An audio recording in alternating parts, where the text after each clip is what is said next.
ಸೋತು ಸುಣ್ಣವಾದರೂ ಶಿಡ್ಲಘಟ್ಟ ಕ್ಷೇತ್ರದಲ್ಲಿ ಹಿಡಿತ ಸಾಧಿಸಿದ್ದ ರಾಜೀವ್ ಗೌಡ ಸೋತಿದ್ದ, ಅಧಿಕಾರ ಇರಲಿಲ್ಲ ಕೈಯಲ್ಲಿ, ಆದರೂ ಹಿಡಿತಾ ಇತ್ತು.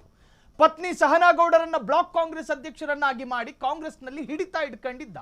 ನಿರಂತರವಾಗಿ ಕಾರ್ಯಕ್ರಮಗಳನ್ನ ಮಾಡುತ್ತಾ ಜನರಿಗೆ ಹತ್ತಿರವಾಗುತ್ತಿದ್ದ ರಾಜೀವ್ ಗೌಡ. ಈ ಹಿಂದೆ ಕ್ಷೇತ್ರದಲ್ಲಿ ಪಕ್ಷ ಕಟ್ಟಿ ಬೆಳೆಸಿದ್ದ ಪುಟ್ಟ ಆಂಜಿನಪ್ಪ ಸೈಡ್ ಲೈನ್ ಆಗಿದ್ರು. 3 ವರ್ಷದಿಂದ ಗಳಿಸಿದ್ದ ಹೆಸರೆಲ್ಲ ಒಂದೇ ಫೋನ್ ಕಾಲ್ನಲ್ಲಿ ನೆಲ ಕಚ್ಚಿ ಹೋಯಿತು. ಕೋಪಕ್ಕೆ ಬುದ್ಧಿ ಕೊಟ್ಟು ತಮ್ಮ ಗುಂಡಿ ತಾವೇ ತೋಡ್ಕೊಂಡ್ರು ರಾಜೀವ್ ಗೌಡ. ಹೆಂಗಿದ್ದ ಮನುಷ್ಯ, ಬೆಂಕಿ ಹಚ್ಚುತ್ತೀನಿ ಚಪ್ಪಲಿಲಿ ಹೊಡಿಸ್ತೀನಿ ಅನ್ನೋ ರಾಜೀವ್ ಗೌಡ ಸೌಮ್ಯ ಸ್ವಭಾವದವರಂತ. ರಾಜೀವ್ ಗೌಡ ಬಾಯಲ್ಲಿ ಬೆರಳಿಟ್ರು ಕಚ್ಚೋದಕ್ಕೆ ಬರಲ್ವಂತೆ. ಶಿಷ್ಯ ಅಂತ ಸಚಿವ KH ಮುನಿಯಪ್ಪ ಹೇಗೆಲ್ಲ ಸಮರ್ಥಿಸ್ತಾರೆ ನೋಡಿ. KH ಮುನಿಯಪ್ಪನಂತಹ ಹಿರಿಯ ನಾಯಕರು ಹೇಳೋ ಮಾತಾದು. ರಾಜೀವ್ ಗೌಡರ ರೌಡಿ ದರ್ಬಾರ್ ನೋಡಿಯೂ ಸಮರ್ಥಿಸಿದ KH ಮುನಿಯಪ್ಪ. ಮುನಿಯಪ್ಪನವರೇ, ಇದು ನಿಮಗೆ ಶೋಭೆ ತರೋದಿಲ್ಲ.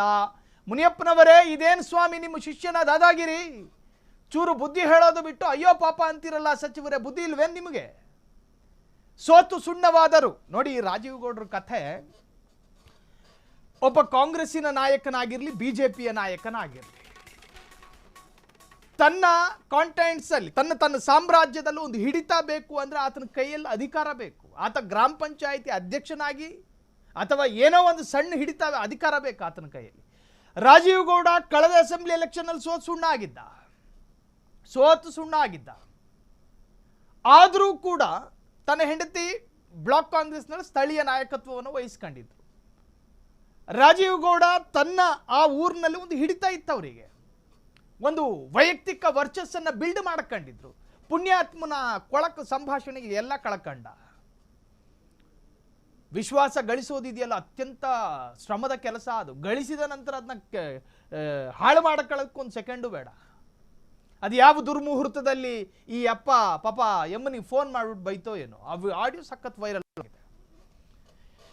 ಇನ್ನು KH ಮುನಿಯಪ್ಪನಂತಹ ಕಾಂಗ್ರೆಸ್ಸಿನ ಹಿರಿಯ ನಾಯಕರು ನನ್ನ ಶಿಷ್ಯ ಸೌಮ್ಯ ಸ್ವಭಾವದವನು ಅಂತ ಹೇಳ್ತಾರಂತೆ. ಆ ಆಡಿಯೋನ ಕೇಳಿಸ್ಕೊಂಡಿಲ್ವೋ ಏನೋ ಅಯ್ಯಪ್ಪ. ಕೇಳಿಸ್ಕೊಂಡ್ರೆ ರಾಜೀವ್ ಗೌಡನ ಸೌಮ್ಯ ಅಂತಾರ.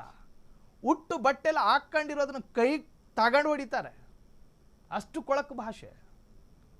ಹೆಣ್ಣು ಮಕ್ಕಳ ಜೊತೆ ಮಾತನಾಡುವಂತಹ ಅತ್ಯಂತ ಸೌಮ್ಯ ಸ್ವಭಾವದ ರಾಜೀವ್ ಗೌಡ ಏನು ಮಾತು ಅಂತೀರಿ?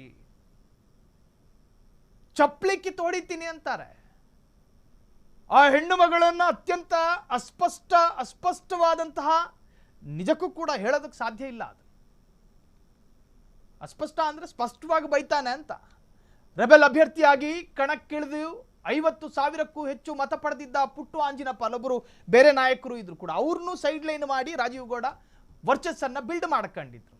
ಇದರ ಹಿಂದಿನ ಸೂತ್ರಧಾರರು ಸಚಿವರಾದ MC ಸುಧಾಕರ್, ಕೃಷ್ಣ ಭೈರೇಗೌಡರು. ಕ್ಷಣ ಕ್ಷಣದ ಸುದ್ದಿಗಳಿಗಾಗಿ ಫ್ರೀಡಂ ಟಿವಿ ಸಬ್ಸ್ಕ್ರೈಬ್ ಮಾಡಿ, ಲೈಕ್ ಮಾಡಿ ಹಾಗೂ ಫಾಲೋ ಮಾಡಿ. ಹೊಸ ಸುದ್ದಿಗಳ ನೋಟಿಫಿಕೇಶನ್ಗಾಗಿ ಬೆಲ್ ಐಕಾನ್ ಮೇಲೆ ಕ್ಲಿಕ್ ಮಾಡಿ.